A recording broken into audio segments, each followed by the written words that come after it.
આમ આદમી પાર્ટી લઘુમતી વિંગ દ્વારા પહેલગામમાં થયેલ આતંકી કૃત્ય બદલ કલેક્ટરને આવેદનપત્ર પાઠવવામાં આવ્યું। કાશ્મીરના પહેલગામમાં થયેલ આતંકી હુમલામાં મૃત્યુ પામેલા નિર્દોષ ભારતીયોને ન્યાય મળે, નિષ્પક્ષ તપાસ કરી દોષીઓને કડકમાં કડક અને જલ્દીથી સજા થાય, દેશની અંદર અને બહારના દુશ્મનોનો ખાત્મો કરવામાં આવે અને પીડિતોને જલ્દીથી સહાય આપવામાં આવે તે માટે આમ આદમી પાર્ટી લઘુમતી વિંગ દ્વારા આજરોજ કલેક્ટરને આવેદનપત્ર આપવામાં આવ્યું।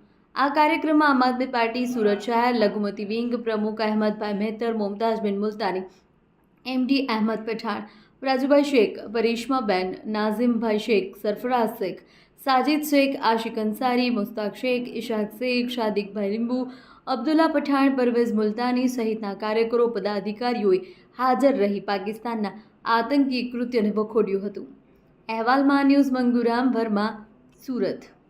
कि जो भारत देश ની અંદર जो सुरक्षा ना हो तो आज चालता नागरिकों ने पण सुरक्षा नहीं। आतंकवादी જ્યારે કાશ્મીરની અંદર હુમલો કરે છે ત્યારે ગુજરાતની અંદર પણ કોઈ પણ આતંકવાદી હુમલો કરી શકે છે। ગૃહમંત્રીને ધ્યાન દોરવું જોઈએ। ગૃહમંત્રીના ગૃહની અંદર જ્યારે હુમલો થાય છે ત્યારે ગૃહમંત્રી નકામો સાબિત થયો છે એમ કહેવામાં આવે છે।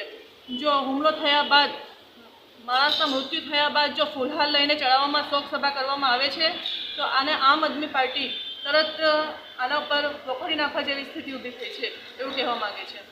આમ આદમી પાર્ટી આજે જે આવેદનપત્ર આપવામાં આવે છે તેનું આના પર કડક ને કડક આતંકવાદીઓને સજા થવામાં આવે એવી માંગ કરે છે અને જો ભારત સરકાર સજા ન આપે તો પબ્લિકની અંદર સોંપી દો આતંકવાદીને પકડીને પબ્લિક પોતે સજા કરશે એનું।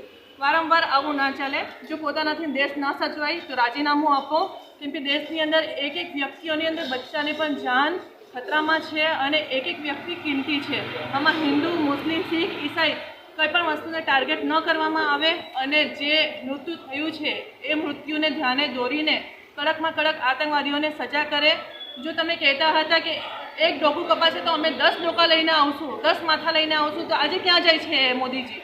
જ્યારે કહેવામાં આવે છે કે 10 માથા અમે લોકો વઢોવી નાખશું તો આજે એક પણ આતંકવાદીનું માથું જાહેર સભાની અંદર કે જાહેર વચ્ચે કાપવામાં આવ્યું નથી। જો આવું કરવામાં આવે તો આતંકવાદીની હિંમત નથી થતી કે ભારત દેશના કોઈ પણ સુપુત્ર ઉપર આંગળી ઉચકીને જોઈ શકે। એટલે અમે લોકો આનું શ્રદ્ધાંજલિ